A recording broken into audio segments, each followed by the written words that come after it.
Welcome back. In this particular video, I am going to discuss transferring data between data frame and MySQL of unit number 1, that is data handling and visualization of IP class 12. जैसा कि आप जानते हैं इस unit में 4 different chapters हैं, Python panda part 1, panda part 2, pyplot and data transfer between files और you can say S Q L and data frame. आज का हमारा टॉपिक चैप्टर 4 को बिलोंग करता है, जिसमें मेनली हम डिस्कस करेंगे किस तरीके से हम डेटा फ्रेम एंड MySQL के बीच में डेटा ट्रांसफर कर सकते हैं या डेटाबेस कनेक्टिविटी की हम बात कर रहे हैं।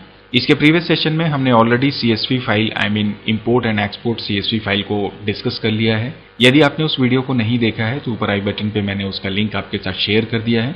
आज के इस सेशन में हम डिस्कस करने वाले हैं why database connectivity is needed, in the sense जब हम डेटा को ट्रांसफर करते हैं डेटा फ्रेम और MySQL के बीच में, तो एग्जैक्टली इसके पीछे का रीजन क्या है, then the tools we need for connectivity. इसके बाद में हम डिस्कस करेंगे PyMySQL एंड SQL Alchemy इंस्टॉलेशन के बारे में, किस तरह से इन लाइब्रेरीज को हम इंपोर्ट कर सकते हैं, इंस्टॉल कर सकते हैं। Then will discuss about the advantages of PyMySQL की हम क्यों PyMySQL यूज करते हैं, because there are many other different libraries we can use for establishing the connection between our database and the data frame, but PyMySQL हमने क्यों लिया है। Similarly will discuss about then importing data from MySQL to data frame, उसके सारे steps learn करेंगे। Will discuss about this create engine method जो connection establish करने के लिए यूज करते हैं, then read underscore SQL method जो कि SQL क्वेरी एग्जीक्यूट करने के लिए हम यूज करते हैं। उसके बाद में डिफरेंट एग्जाम्पल से हम डेटा इंपोर्ट करना सीखेंगे और हम ये भी देखेंगे किस तरह से डिफरेंट क्वेरीज को हम एग्जीक्यूट करवा सकते हैं with the help of this read underscore SQL। इसके बाद में हम फिर से डिस्कस करेंगे exporting data from data frame to MySQL।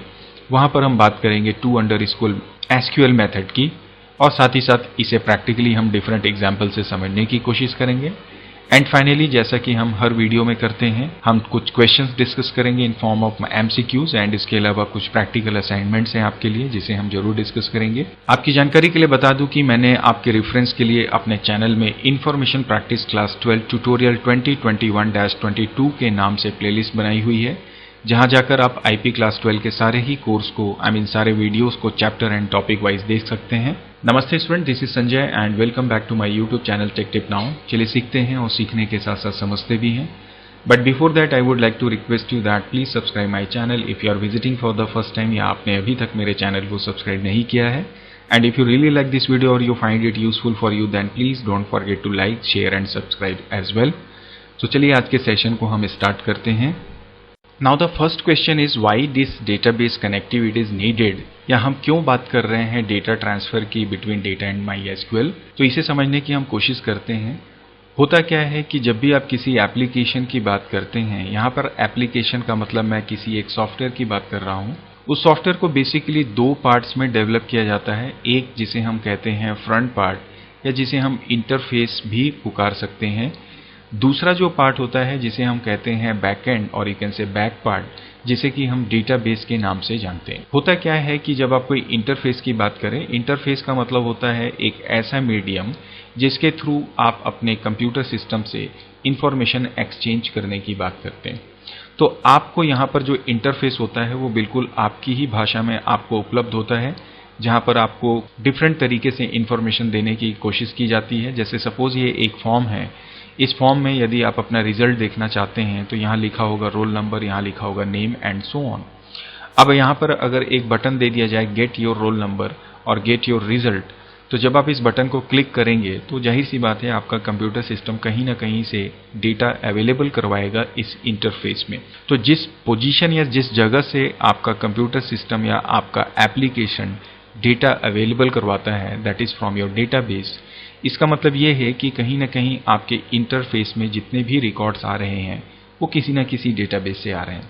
Let suppose कि अगर आप कोई एक प्रोग्राम बनाते हैं और उस प्रोग्राम में सपोज आपने किसी डेटाबेस के कनेक्शन की बात नहीं की, सो ड्यूरिंग एग्जीक्यूशन जब आप किसी प्रोग्राम को एग्जीक्यूट करते हैं, उस समय यदि आपने जितनी भी इंफॉर्मेशंस डाली, जितने भी रिकॉर्ड्स आपने डाले, जब तक वो प्रोग्राम कंटिन्यू है, जब तक वो प्रोग्राम एग्जीक्यूट होता है, तब तक तो वो आपको डिस्प्ले होता है। लेकिन जैसे ही आप उस प्रोग्राम को क्लोज कर देते हैं, उसके बाद सेम उसी प्रोग्राम को दोबारा जब आप एग्जीक्यूट करते हैं, देन यू सी कि जो प्रीवियसली आपने डेटा डाला था वो सारे के सारे डेटा क्या हो जाते हैं, वहाँ से डिलीट हो चुके होते हैं, उनका कोई रिकॉर्ड आपके पास नहीं होता है। सो अगर आप ये चाहते हैं कि अगर आपने कोई प्रोग्राम रेडी किया और उस प्रोग्राम के थ्रू जो डेटा आप सेंड कर रहे हैं या जिन डेटा को आप रिसीव करना चाहते हैं उसे परमानेंटली स्टोर करके रखना चाहते हैं, तो उसके लिए हमें डेटाबेस का इस्तेमाल करना होता है और उस डेटाबेस को हम अपने, जाहिर सी बात है, प्रोग्राम के साथ क्या करते हैं, कनेक्ट करते हैं। इस कनेक्शन की वजह से ये संभव हो पाता है कि जब भी आप अपने प्रोग्राम को या एप्लीकेशन को रन करते हैं, आपका डेटा परमानेंटली आपके पास अवेलेबल होता है और उस डेटा को अब आप जब चाहें अपनी आवश्यकता के अनुसार इस्तेमाल कर सकते हैं। आप चाहें तो नया डेटा उसमें इंसर्ट कर सकते हैं वगैरह वगैरह। तो ओवरऑल जब डेटाबेस कनेक्टिविटी की हम बात करते हैं तो कहीं ना कहीं इसका पर्पज़ ये होता है कि आपने जिस भी प्रोग्राम को बनाया उस प्रोग्राम में अवेलेबल डेटा को परमानेंटली स्टोर करवाना अपने डेटाबेस में और जब जरूरत पड़े तो उसे वापस अपने प्रोग्राम में ले आना। So this is all about, you can say, the database connectivity. So now the question is that because we are talking about data frame and MySQL, so what are the tools we need for the database connectivity. अगर हम अपने इस topic की बात करें तो आप देख सकते हैं यहाँ पे क्लियरली लिखा हुआ है। सबसे पहले तो ये बात कर रहा है कि एक तो हमारे पास टूल होना चाहिए डेटा फ्रेम का, दूसरा हमारे पास होना चाहिए MySQL। नाउ जब हम बात कर रहे हैं डेटा फ्रेम की तो basically data frame is an object which we create in Python programming. इसका मतलब हमें यहाँ पे चाहिए पाइथन प्रोग्रामिंग और पाइथन के साथ में MySQL का हम इस्तेमाल कर सकते हैं। जहाँ तक बात है MySQL की तो इसे हमें सिंपली इंस्टॉल करना है या हमारे पास ये इंस्टॉल्ड ही होता है जिसमें हमें टेबल्स और डेटाबेस का क्रिएशन करना होता है। बात ये आती है कि अगर आप पाइथन प्रोग्रामिंग कर रहे हैं और अगर आप वहाँ पे डेटा फ्रेम रेडी करना चाहते हैं तो उसके लिए जो सबसे पहला टूल या सबसे पहली लाइब्रेरी आपको जरूरत पड़ती है that is your pandas library. Pandas library की मदद से आप डेटा फ्रेम तो रेडी कर लेते हैं, लेकिन हम चाहते हैं कि हमारा जो भी प्रोग्राम है या जो हमने डेटा फ्रेम रेडी किया उसका कनेक्शन हम इस्टेब्लिश करना चाहते हैं हमारे इस MySQL के साथ में। तो इसके लिए भी तो हमारे पास कोई ना कोई मेथड या सोर्स होना चाहिए। तो इसके लिए हम डिफरेंट मेथड्स या डिफरेंट तरीकों से MySQL को कनेक्ट कर सकते हैं। इसमें हम हमारे सेशन में जो डिस्कस करने वाले हैं, जिस लाइब्रेरी या पैकेज का हम इस्तेमाल करेंगे दैट इज योर PyMySQL। ना ये PyMySQL बिल्कुल उसी तरह से एक लाइब्रेरी है जिस तरह से पैंडास का हम इस्तेमाल करते हैं। ये PyMySQL लाइब्रेरी आपको वो सारी फैसिलिटी देता है जिसकी हेल्प से आप किसी डेटाबेस के साथ अपना कनेक्शन, आपके प्रोग्राम का कनेक्शन इस्टेब्लिश कर सकते हैं। PyMySQL में एक अलग से लाइब्रेरी होती है जिसे हम जानते हैं SQL Alchemy। इस लाइब्रेरी का इस्तेमाल हम करते हैं एक्चुअली, या हम करेंगे इस पर्टिकुलर वीडियो ट्यूटोरियल में, या जो आपके कोर्स के अकॉर्डिंग है अगर मैं बात करूं। SQL Alchemy का इस्तेमाल करने का रीज़न है क्योंकि इसका जो कनेक्शन ऑब्जेक्ट है दैट इज create_engine, उसे हम एक्चुअली इस्तेमाल करेंगे। सो इसका मतलब ये है कि अगर हम टूल्स की बात करें या रिसोर्सेस की बात करें, दो डेटा फ्रेम और MySQL को आपस में कनेक्ट करने के लिए या डेटा ट्रांसफ़र करवाने के लिए, तो पहले हमें चाहिए पैंडा की लाइब्रेरी, फिर चाहिए PyMySQL, हमें SQL Alchemy भी चाहिए। और इसके अलावा अगर दूसरे तरीके की मैं बात करूं तो हम MySQL कनेक्टर लाइब्रेरी का भी इस्तेमाल कर सकते हैं, जिसके बारे में हम जाहिर सी बात है डिस्कस करेंगे, लेकिन मैं उसके लिए एक सेपरेट वीडियो सेशन रेडी करूंगा। इसका कारण ये है कि कुछ कमियां हमारे PyMySQL में या SQL Alchemy में होती है, उस ऑपरेशन को हम MySQL कनेक्टर के द्वारा बखूबी कर सकते हैं। तो ये तो बात हुई कि हमारे क्या क्या टूल्स चाहिए, तो ये तो हुई लाइब्रेरीज प्लस हमें MySQL चाहिए। Now the question is that if suppose आपने अपने पाइथन IDLE के साथ या पाइथन इंस्टॉलेशन के साथ में PyMySQL पैकेज या SQL Alchemy को सपोज डाउनलोड नहीं किया है या इंस्टॉल नहीं किया है या इंपोर्ट नहीं किया है, तो सबसे पहले तो आपको इन दोनों को क्या करना होगा, इंस्टॉल करना होगा। जहाँ तक इंस्टॉलेशन की बात है, ये काफ़ी ईजी एक प्रोसेस है। इसके लिए हम इस्तेमाल करते हैं पिप कमांड का। पिप कमांड को इस्तेमाल करने के लिए आपको जाना होगा हमारे कमांड प्रॉम्प्ट में। कमांड प्रॉम्प्ट में जाने का मतलब ये है कि आप इसे रन में जाके टाइप कर दीजिए CMD, आपका ये कमांड प्रॉम्प्ट ओपन हो जाएगा। इस कमांड प्रॉम्प्ट में जाने के बाद में सबसे पहले तो जैसे अगर आप कमांड प्रॉम्प्ट में जाएं और आप C ड्राइव में हैं तो मेक श्योर कि आप अपने पाइथन के इंस्टॉलेशन फोल्डर में मूव हो चुके हैं। Once you are changed, or you can say once you are in your Python folder, or you can say Python installation folder, यहाँ पर जाके आपको रिलीज करना है कमांड pip pip इसके बाद आपको लिखना है इंस्टॉल लिखने के बाद जो भी आपकी लाइब्रेरी है, जैसे मैंने यहाँ पे लिया PyMySQL, एंड इसे आप एग्जीक्यूट करेंगे. In case if it is not supported, then you can simply type, obviously in the main folder of your Python, then you just type this -m, then उसके बाद आप लिखिए pip, एंड इसके बाद आप इसे इंस्टॉल कर दीजिए PyMySQL को. और जब आप इसे एग्जीक्यूट करेंगे विद इन अ मिनट आपकी ये लाइब्रेरी आपके पाइथन के साथ इंटीग्रेट हो जाएगी, डाउनलोड हो जाएगी, इंस्टॉल हो जाएगी, एंड इसके बाद में इसके अंदर अवेलेबल कमांड्स को यूज करते हुए आप अपने डेटा ट्रांसफर की बात कर सकते हैं. चलिए मैं इसे प्रैक्टिकली आपको एग्जीक्यूट करके दिखा देता हूं. उसका एक स्क्रीनशॉट मैंने आपके लिए रेडी किया हुआ है. तो ये तो बात हो गई कि यदि हमें डेटा कनेक्टिविटी करनी है तो उसके लिए हमें किन चीजों की जरूरत पड़ती है और इसके बाद में किस तरह से हम इन लाइब्रेरीज को इंस्टॉल कर सकते हैं. सो नाउ ट्रांसफरिंग डेटा का मतलब ये है between data frame and MySQL हम दो तरीके से ऑपरेशन करेंगे. एक तो होगा इंपोर्टिंग डेटा और दूसरा होगा हमारा एक्सपोर्टिंग डेटा. इंपोर्ट डेटा और एक्सपोर्ट डेटा किस कंसर्न में है, ऑब्वियसली हम अपने MySQL को लेकर डिस्कस कर रहे हैं. मीन्स जब आप MySQL से अपने डेटा फ्रेम में डेटा इंपोर्ट करेंगे, that is your importing, and इसी MySQL में अपने एग्जिस्टिंग डेटाबेस से डेटा फ्रेम से डेटा सेंड करेंगे, that will be called your exporting. चलिए अब हम स्टार्ट करते हैं हमारा main topic, that is how can we import data obviously from MySQL to our data frame. Well, सबसे पहली बात कि आप अपने MySQL को तो स्टार्ट कर ही सकते हैं या कर लीजिए, और डेटा फ्रेम क्रिएट करने के लिए जाहिर सी बात है आप अपने Python IDLE का इस्तेमाल करेंगे. इन दोनों को समझते हुए सबसे पहला हमारा रिस्पॉन्सिबिलिटी होता है, बिकॉज डेटा कनेक्शन से रिलेटेड जितने भी ऑपरेशंस हैं या जो फैसिलिटीज होती हैं वो हमारे PyMySQL में अवेलेबल होती हैं और SQL Alchemy लाइब्रेरी में अवेलेबल होती है. इसका मतलब जो सबसे पहला स्टेप आप यहाँ पे प्रयोग करेंगे, you have to import required libraries for data transfer. अब इसमें जो लाइब्रेरीज आपको इंपोर्ट करनी है, सबसे पहले तो डेटा फ्रेम की हम बात कर रहे हैं इसलिए हमें pandas की जरूरत पड़ेगी. pandas के बाद जैसे मैंने ऊपर आपको बताया PyMySQL, एंड तीसरी हम लेंगे यहाँ पर या इंपोर्ट करेंगे दैट इज MySQL Alchemy.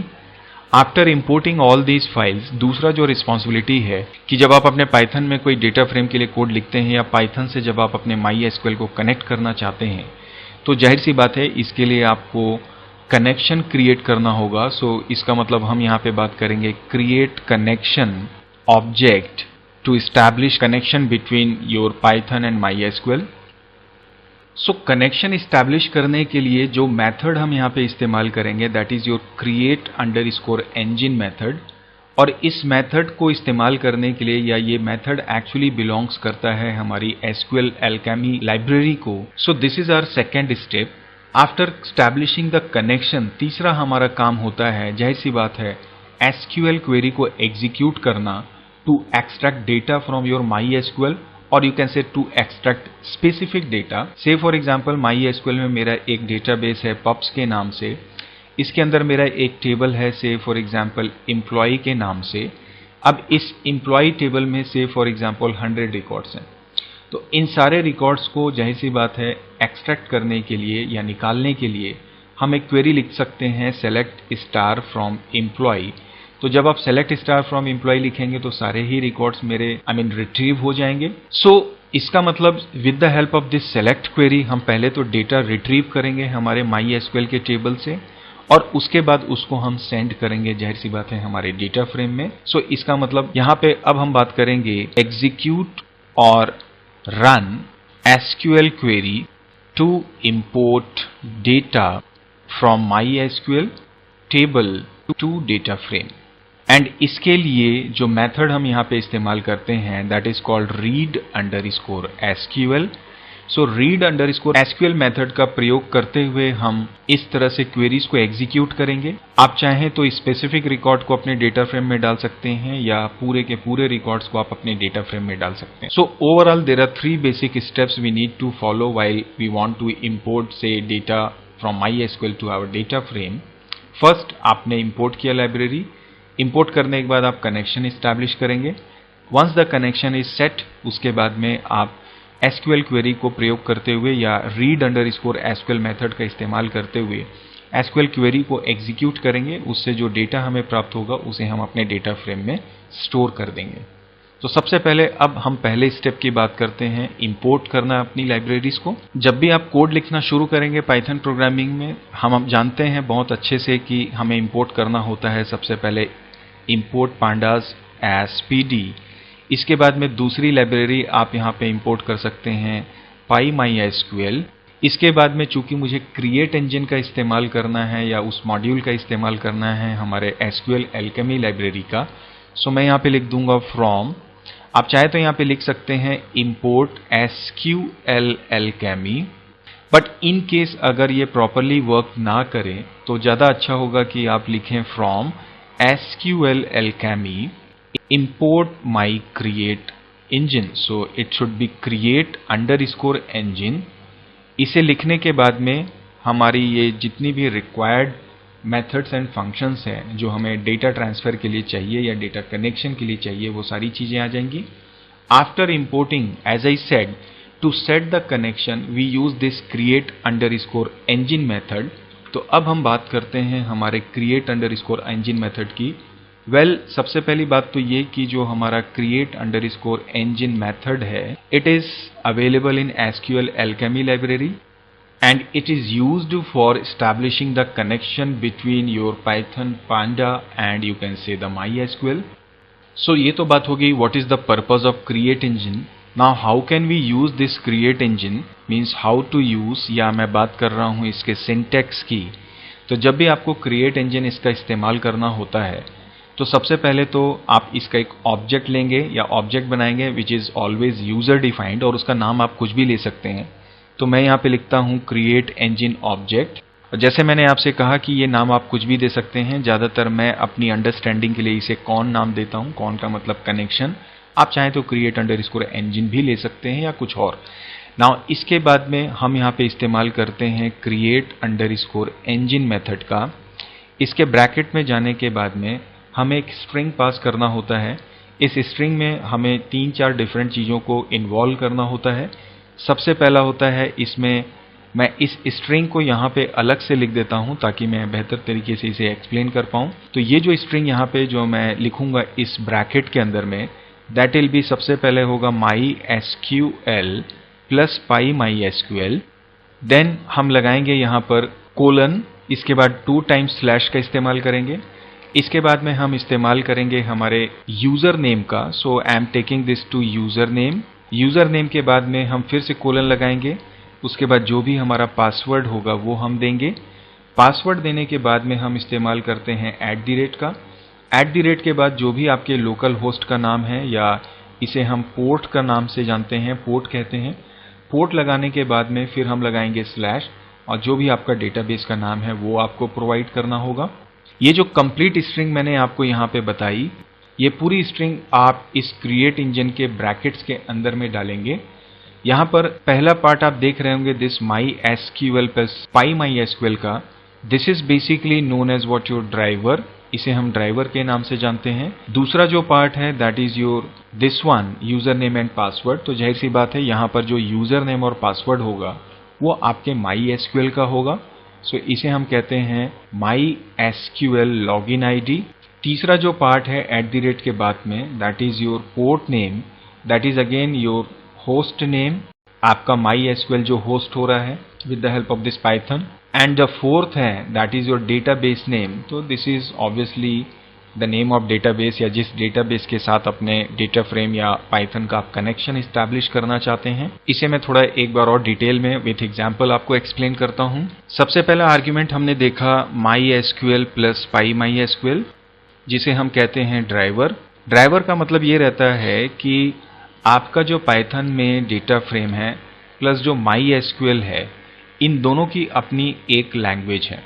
अब इन दोनों की लैंग्वेज के बीच में कम्युनिकेशन इस्टेब्लिश करने के लिए हम एक मीडिएटर चाहिए, जिसे हम इंटरप्रेटर भी कह सकते हैं। तो with the help of this MySQL and PyMySQL, इन दोनों के बीच की जो लैंग्वेज है वो आपस में कन्वर्ट हो पाती हैं।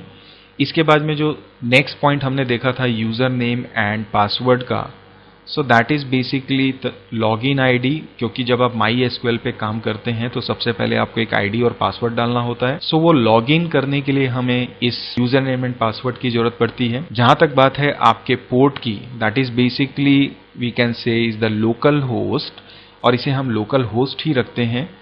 और नेक्स्ट जो हमने इस्तेमाल किया था string, that was database name. So the database name is the database you want to connect. Now अगर मैं अब इसे एग्जाम्पल से इसे स्ट्रिंग को लिखना चाहूँ, इनफैक्ट जब भी आप क्रिएट इंजन का इस्तेमाल करते हैं, जैसे मैंने यहाँ पे लिखा क्रिएट इंजन, इसके ब्रैकेट में जाके सबसे पहले तो आपको हमेशा लिखना है MySQL प्लस PyMySQL। इसके बाद में आप कोलन लगा के 2 टाइम्स स्लैश डालेंगे, और जो हमारा यूजर नेम होता है MySQL में वो हमेशा रूट होता है। अगर आपने कोई सेपरेट नेम अपने MySQL के लिए डाला होगा तो वो आप यहाँ पे ले सकते हैं, but as per my concern most of the time we always keep this root. Then इसके बाद में मैं कोलन लगा के यहाँ पे अपना पासवर्ड डालूंगा, जैसे मैंने अपना पासवर्ड डाला हुआ है संजय, एंड इसके बाद में मैं डालूंगा यहाँ @। आप पोर्ट में 3606 भी लिख सकते हैं, बट ज़्यादा बेटर होगा कि यहाँ पे एक स्ट्रिंग पास करें आप लोकल होस्ट के नेम से। लोकल होस्ट डालने के बाद में आप स्लैश लगाएं और अपना डेटाबेस का नाम दें, जैसे कि मैं अपने MySQL के पब्स डेटाबेस को कनेक्ट करना चाहूँगा अपने डेटा फ्रेम की वैल्यूज़ के लिए। सो मैंने ये इन्वर्टेड कॉमा डाला, ब्रैकेट क्लोज किया। अब इसका जो ऑब्जेक्ट बनेगा that I will take by the name of this con. आप इसे जैसा मैंने पहले बताया कुछ भी नाम दे सकते हैं। अब इस क्वेरी को इस कमांड को जब आप एग्जीक्यूट करेंगे या इस मेथड को जब आप एग्जीक्यूट करेंगे, हमारा ये कनेक्शन इस्टेब्लिश हो जाएगा। कनेक्शन इस्टेब्लिश होने के बाद अगला हमारा काम होता है क्वेरी को एग्जीक्यूट करना, और इसके लिए हम इस्तेमाल करते हैं read_SQL का। So this read_SQL method is basically used to retrieve and send record to pandas। यहाँ पे pandas बोलने का मतलब मैं बात कर रहा हूँ डेटा फ्रेम की। और जब आप read_SQL मेथड का इस्तेमाल करते हैं तो इसके लिए जो इसका सिंटैक्स होता है दैट इज योर read_SQL, और इसके अंदर सबसे पहले तो यहाँ पर आपकी क्वेरी होती है that is your SQL query string. Comma लगा के आप यहाँ पे मेंशन करते हैं अपने कनेक्शन ऑब्जेक्ट का जो हमने क्रिएट किया था। सो यहाँ पे हम ले लेंगे कनेक्शन ऑब्जेक्ट, ब्रैकेट क्लोज। और चूंकि read_SQL हमारे पैंडा का है, सो यहाँ पर आपका होगा पैंडा ऑब्जेक्ट। तो पैंडा ऑब्जेक्ट डॉट read_SQL, और इसके ब्रैकेट में आप क्वेरी स्ट्रिंग पास कीजिए, और कनेक्शन ऑब्जेक्ट जो आपने बनाया है उसे आपको यहाँ पे पास करना होगा। और जब आप इसको एग्जीक्यूट करेंगे तो जो इसका रिजल्ट आएगा उस रिजल्ट को एक्चुअली हम स्टोर करवा देंगे हमारे डेटा फ्रेम में। फॉर एग्जाम्पल जैसे मैंने अभी आपको बताया, आप देख सकते हैं यहाँ पर मैंने अपना कनेक्शन बनाया है कॉन के नाम से। तो इस कॉन को मैं अपना कनेक्शन ऑब्जेक्ट एज्यूम करते हुए यहाँ पर लिखता हूँ, जैसे मैंने बनाना है data frame df। So I will write df equal to pd। Let suppose pd is my panda object.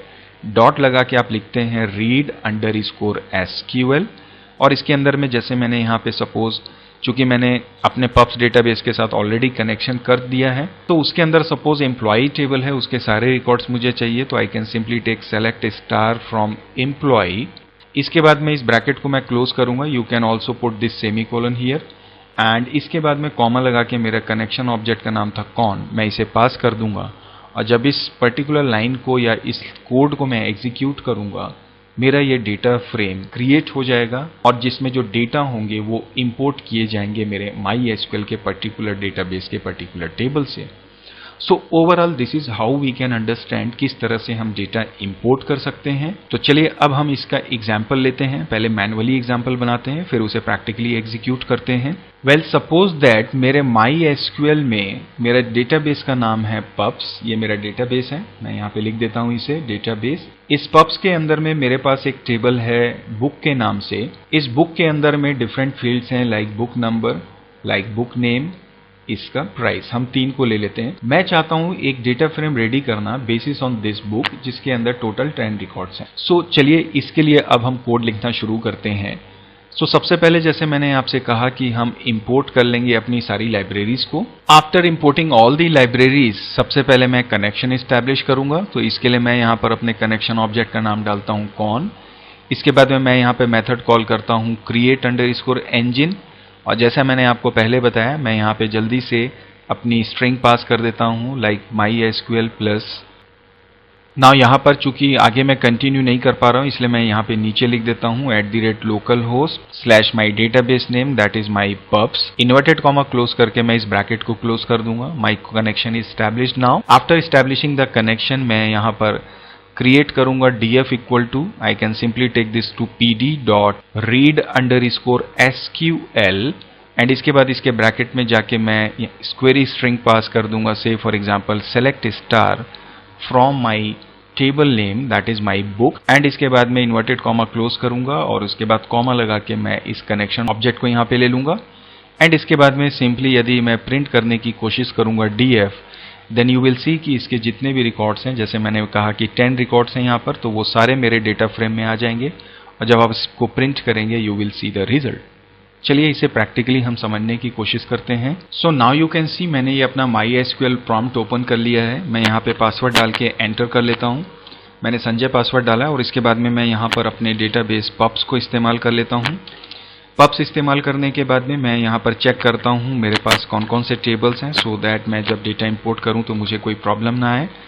सो मैं फिर से लिख लेता हूँ show tables. So now you can सी मेरे पास यहाँ कस्टमर बुक सारे ही टेबल्स हैं। अगर मैं यहाँ पे डिस्क्राइब करूँ माई कस्टमर टेबल एंड इसे रन करूँ तो it is showing you the details. अगर मैं लिखता हूँ select star from customer, then you can see it is showing you the records of this table. Now इसके बाद में अब मैं अपने पाइथन IDLE को ओपन कर लेता हूँ। So now you can see this is my python shell जिसे मैंने स्क्रिप्ट मोड पे ओपन कर लिया है और इसमें मैंने ये सारा कोड पहले से ही लिख लिया है। यू कैन सी मैंने यहाँ पे सारे ही फाइल्स को लाइब्रेरीज को इंपोर्ट कर लिया है। इसके बाद मैंने एक कनेक्शन ऑब्जेक्ट बनाया है, मीन्स कनेक्शन एस्टैब्लिश कर लिया है हमारे MySQL के डेटाबेस पब्स के साथ में एंड इसके बाद में मैंने यहाँ पर सिंपल क्वेरी लिखी है सेलेक्ट स्टार फ्रॉम कस्टमर और इसे हम एग्जीक्यूट करेंगे और इससे जो डेटा इंपोर्ट होगा उसे हम अपने डेटा फ्रेम में डाल लेंगे। चलिए मैं आपको इसे एग्जीक्यूट करके दिखाता हूँ। So now you can see in your screen कि मेरा ये जो डेटा फ्रेम है ये हमारे MySQL के पब्स डेटाबेस में अवेलेबल कस्टमर के सारे रिकॉर्ड्स को इंपोर्ट करके रेडी हो चुका है। आप देख सकते हैं यहाँ पर वो सारी फील्ड्स हैं जो मैंने आपको MySQL में रन करके दिखाया था। मैं एक मिनट आपको दिखा देता हूँ फिर से। आप देख सकते हैं इसका फील्ड जो मेरे MySQL में टेबल है प्लस जो हमारे यहाँ पर डेटाबेस है, इनमें तकरीबन दोनों में जो डेटा फ्रेम है दोनों में सेम रिकॉर्ड्स आपको दिख रहे होंगे। तो ये तो बात हुई किस तरह से हम डेटा को इम्पोर्ट कर सकते हैं, बट इंपोर्ट करने का मतलब सिर्फ ये नहीं होता है कि आपने सिंपल एक प्लेन क्वेरी लिख दी select star from customer and that's it. हो सकता है कि जब आप डेटा इंपोर्ट कर रहे हों उस दौरान आपकी क्वेश्चन या आपकी क्वेरी कुछ इस तरीके से हो कि मुझे केवल उन कस्टमर्स के रिकॉर्ड दिखाओ जिनका कस्टमर नंबर 2 से लेकर 6 है। तो इसका मतलब यहाँ पर आपको क्वेरी को चेंज करना होगा। चलिए मैं इसे एग्जाम्पल से आपको समझाता हूँ। अगर मैंने लिखा select star from customer where my customer number between, मैं यहाँ पर कस्टमर नंबर बिटवीन इसलिए ले रहा हूँ क्योंकि कस्टमर नंबर हमारे टेबल में दैट मीन्स मेरे MySQL के टेबल में एज ए नंबर स्टोर हुए हैं, इसलिए मैं यहाँ बिटवीन का इस्तेमाल कर रहा हूँ। सो मैंने लिखा बिटवीन, इसके बाद मैंने डाला 2 and 6 एंड इसके बाद यदि मैं इस क्वेरी को एग्जीक्यूट करूँ then see what result we get. So now you can see here कि जो अब हमारा रिजल्ट आ रहा है, हमारा जो डेटा फ्रेम रेडी हो रहा है वो स्पेसिफिक रिकॉर्ड्स के साथ में यहाँ पर आ रहा है। सो दिस इज व्हाट एक्चुअली कि हमने पर्टिकुलर रिकॉर्ड्स के साथ में उनको एक्सट्रैक्ट किया और उसे हमारे डेटा फ्रेम में प्लेस कर दिया। चलिए एक और एग्जांपल हम देखते हैं। हम चाहते हैं कि हमारा जो डेटा फ्रेम रेडी हो उसमें केवल वही रिकॉर्ड आए जिनका एड्रेस नोएडा दिल्ली हो। तो चलिए इसे हम कैसे लिखते हैं वो भी देखते हैं। सो व्हाट आई डू, मैं अपने इस कोड पे जाके यहाँ पे सिंपली लिख दूंगा सी एड्रेस इक्वल टू जो मेरा एड्रेस था दैट वाज नोएडा दिल्ली। सो मैंने यहाँ पे सिंपली लिख दिया नोएडा दिल्ली एंड इसके बाद इसे सेव करके आप रन करेंगे। Now you can notice here it is showing you Noida Delhi. केवल डेटा फ्रेम में सिर्फ 2 ही रिकॉर्ड्स आपके आ रहे हैं जो हमने अपनी क्राइटेरिया में डाला था SQL क्वेरी के। नाउ द क्वेश्चन इज कि जब हम read_SQL यूज करते हैं with the help of establishing connection create_engine जो हमने SQL Alchemy से लिया है, इसका एक ड्रॉबैक होता है। वो ड्रॉबैक ये है कि सपोज दैट मैं यहाँ पर अगर लाइक ऑपरेटर का इस्तेमाल करूं, यदि मेरा क्वेश्चन कुछ इस तरह से हो कि where select star from customer where the C name should begin with S तो ऐसी सिचुएशन में अगर मैं यहाँ पे लिखता हूँ लाइक ऑपरेटर और इसके बाद इसके ब्रैकेट में जाके मैं यहाँ पे डाल देता हूँ say for example s and then %, and इसके बाद यदि मैं इसे एग्जीक्यूट करने की कोशिश करूँ, you will see it will show you error.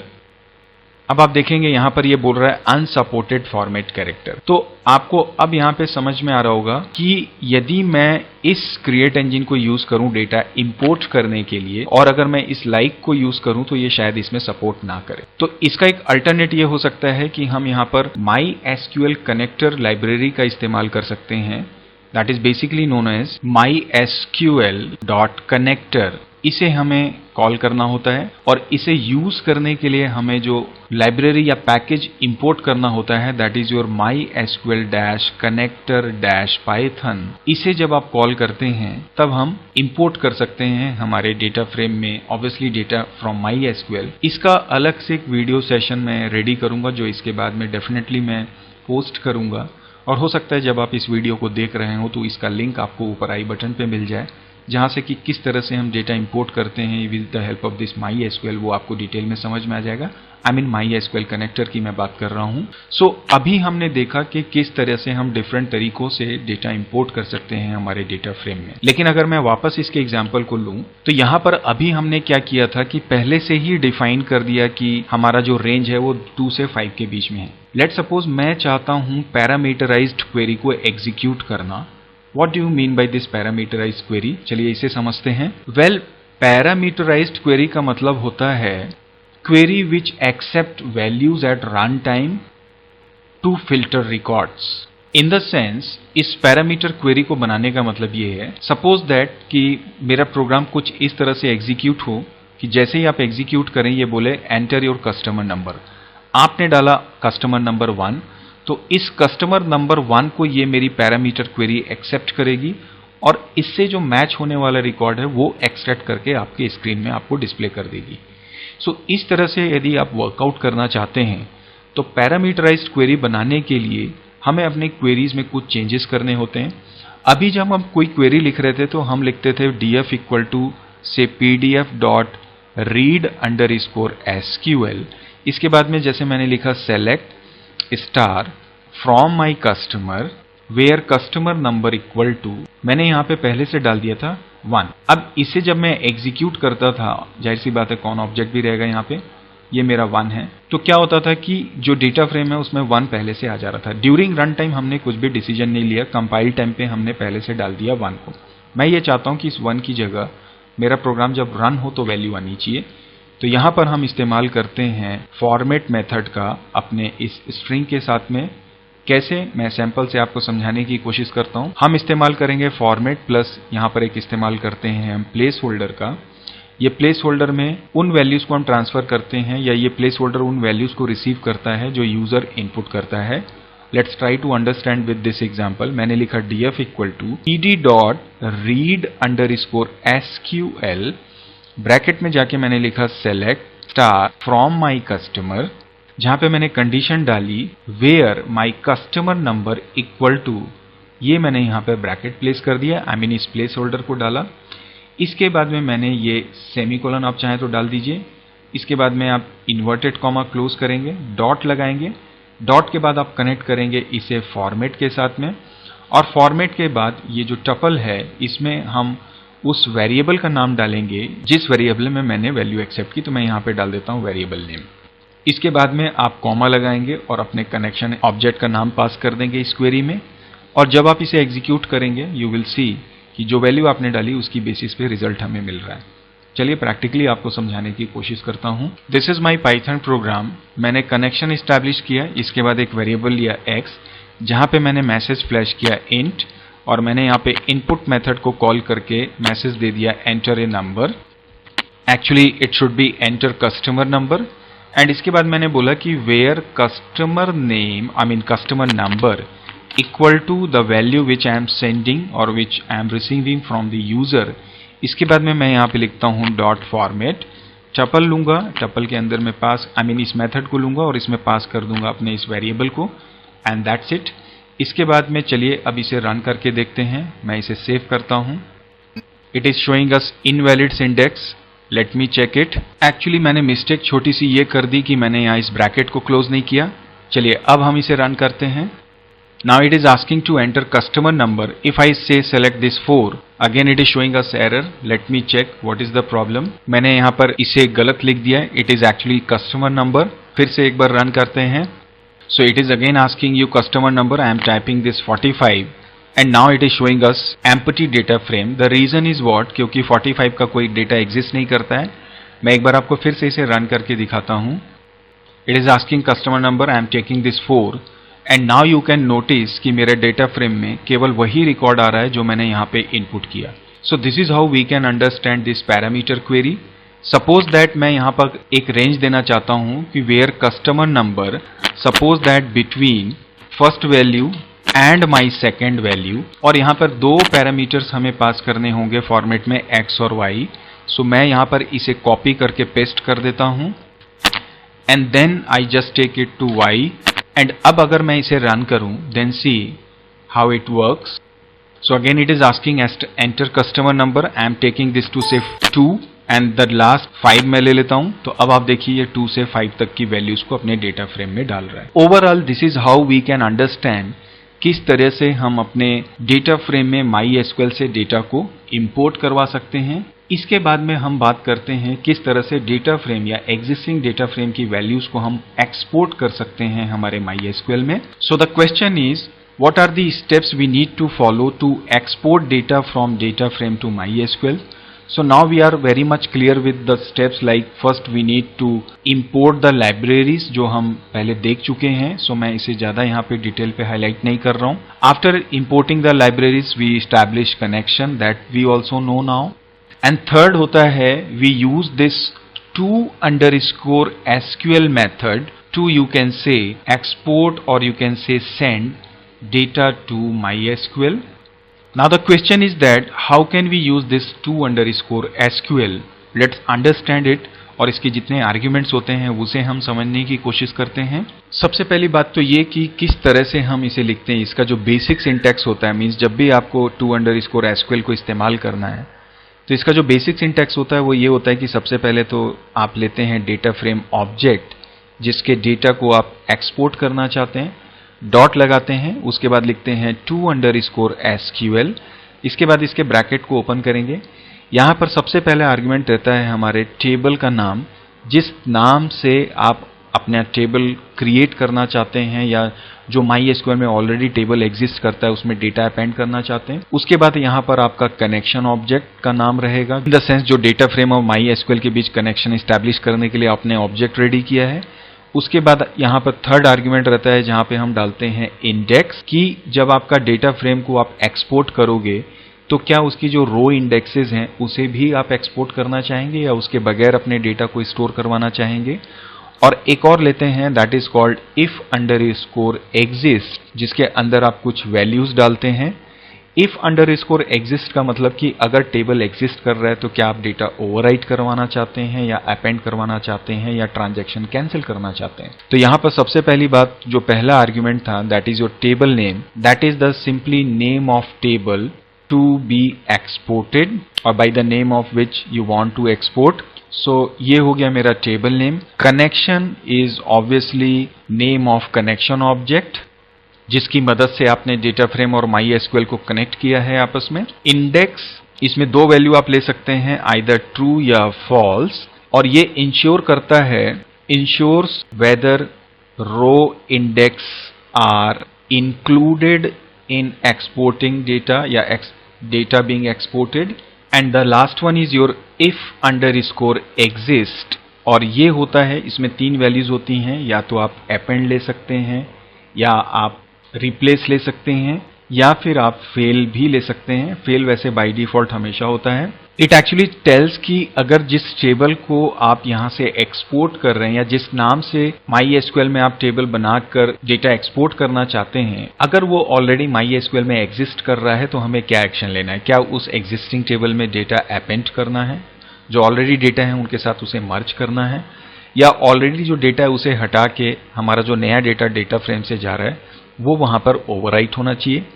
और अगर एग्जिस्ट कर रहा है तो हमें ट्रांजेक्शन कैंसिल करना है तो फेल भी कर सकते हैं। तो this is how we can understand this to_SQL। चलिए अब इसे एग्जाम्पल से समझने की कोशिश करते हैं। So we all know that first of all we import all the files. तो मैं यहाँ पे ले लेता हूँ import. After importing all the libraries I create one connection object. मैं उसका भी कोड लिख देता हूँ। So this is my connection object, it is ready now. इसके बाद में मैं सबसे पहले एक डेटा फ्रेम यहाँ पे क्रिएट कर लेता हूँ। नाउ ये मैंने एक टेम्पररी डेटा फ्रेम रेडी किया है जिसमें सिर्फ दो कॉलम है मेरे पास, A और B। अगर आप यदि इसे प्रिंट करें, से फॉर एग्जांपल मैं यहाँ पे लिखता हूँ प्रिंट df, यदि मैं प्रिंट करूँ तो this will be like AB then 0 then 1 and इसके बाद में यहाँ पर वैल्यूज होंगी, से पहला मेरा 5, then again this is my 5 and this will be my 10 and 8। नाउ अगर मैं इस डेटा फ्रेम की बेसिस पे अपना एक टेबल सपोज बनाना चाहता हूँ या इस डेटा को मैं एक्सपोर्ट करना चाहता हूँ अपने MySQL में, इस पब्स के अंदर एक टेबल बनाते हुए जिसका नाम मैं रखूंगा सैंपल। तो चलिए वो कैसे करेंगे वो देखते हैं। इसके लिए मैं यहाँ पे सबसे पहले लूंगा df डॉट लगा के मैं लिखूंगा to_SQL। आफ्टर दिस मैं टेबल का नाम दे रहा हूँ सैंपल। तो मैंने इसे लिख दिया सैंपल, जो कि मेरे MySQL मेरे पब्स डेटाबेस जो कि MySQL में है चेक करेगा है या नहीं है तो क्रिएट करेगा। कनेक्शन का ऑब्जेक्ट का नाम है मेरा कौन, दिस इज हियर। इसके बाद में थर्ड है क्या मुझे इंडेक्स चाहिए या नहीं चाहिए। फिलहाल मैं क्या करता हूं, इस ब्रैकेट को यहां पे क्लोज कर देता हूं। अगर मैं इसे क्लोज कर दूं और इसे एग्जीक्यूट करूं तो मेरे MySQL में ये सैंपल नाम से टेबल क्रिएट हो जाएगा अगर एग्जिस्ट नहीं कर रहा है, और अगर ये एग्जिस्ट कर रहा है तो मेरा ये ट्रांजेक्शन क्या हो जाएगा, फेल हो जाएगा। इसलिए मैं कहता हूं कि श्योरिटी के लिए कि ये रन हो ही, इसलिए मैं यहां पे लिख देता हूं if_exist और इक्वल टू मैं यहां पे इन्वर्टेड में लिख देता हूं रिप्लेस, कि अगर पहले से बना हुआ है तो उसका पूरा डेटा मेरे नए डेटा फ्रेम की वैल्यूज के साथ में रिप्लेस हो जाने चाहिए। इसके बाद इस ब्रैकेट को आप क्लोज करिए एंड जब आप इस पूरे कोड को एग्जीक्यूट करेंगे तो मेरा ये सैंपल टेबल मेरे MySQL में रेडी हो जाएगा। और अपने MySQL में जाके अगर आप इसे एग्जीक्यूट करेंगे यू विल सी कि वहां पर जो रिजल्ट होगा उसमें आपका इंडेक्स भी इंक्लूडेड होगा। This will be like 0 1 then 5 5 then 10 और 8। कुछ इस तरह से ये वैल्यूज आपको वहां पे दिखने लगेंगी। Now the question is that कि ये आप चाहते हैं कि ये इंडेक्स यहां पर ना हो, मीन्स जब मैं एक्सपोर्ट करूं तो इंडेक्स शामिल नहीं होना चाहिए। तो उसके लिए जब आप कोड लिखेंगे ये कोड मेरा सेम ही होगा, बस आप यहां पे कर देंगे to_SQL।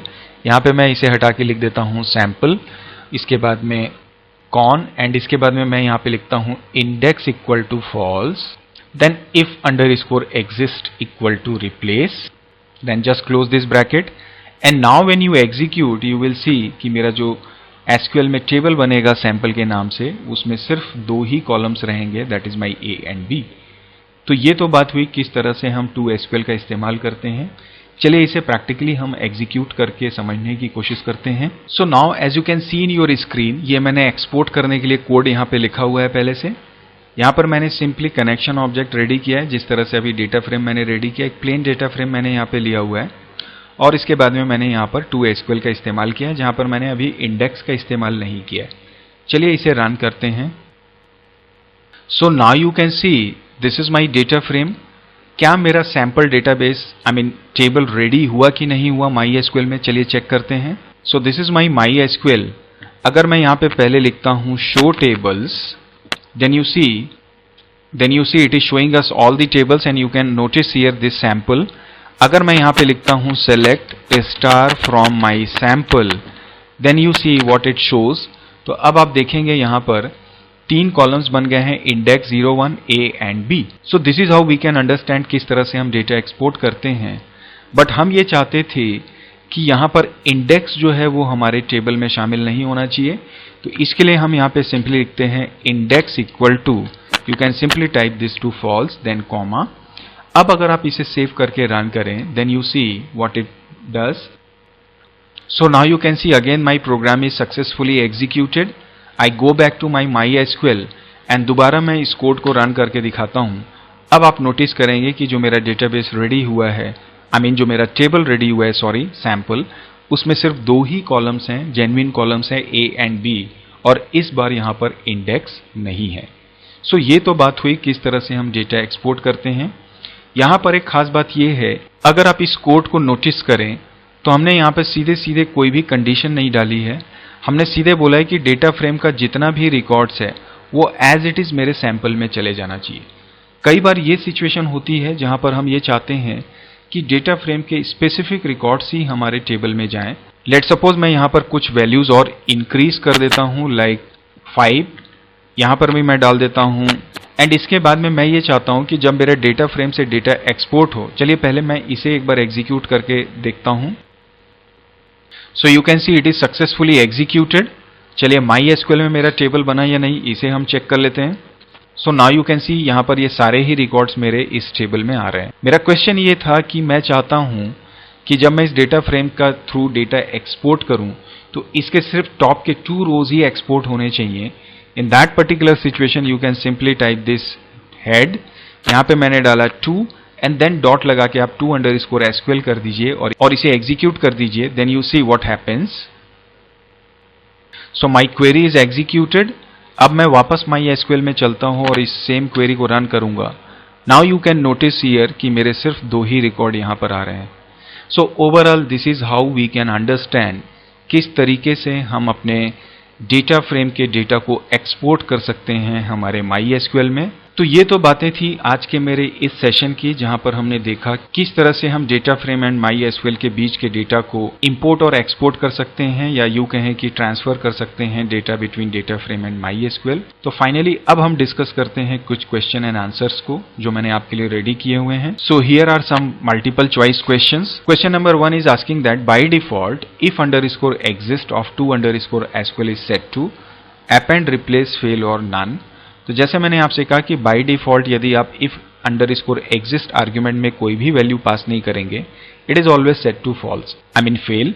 इसका मतलब ये रहता है कि यदि आपने 2SQL के थ्रू डेटा एक्सपोर्ट किया और टेबल ऑलरेडी एग्जिस्ट कर रहा है और आपने if exist को यूज नहीं किया है तो वो ट्रांजेक्शन फेल हो जाएगा। create_engine belongs to, we all know that it belongs to SQL Alchemy।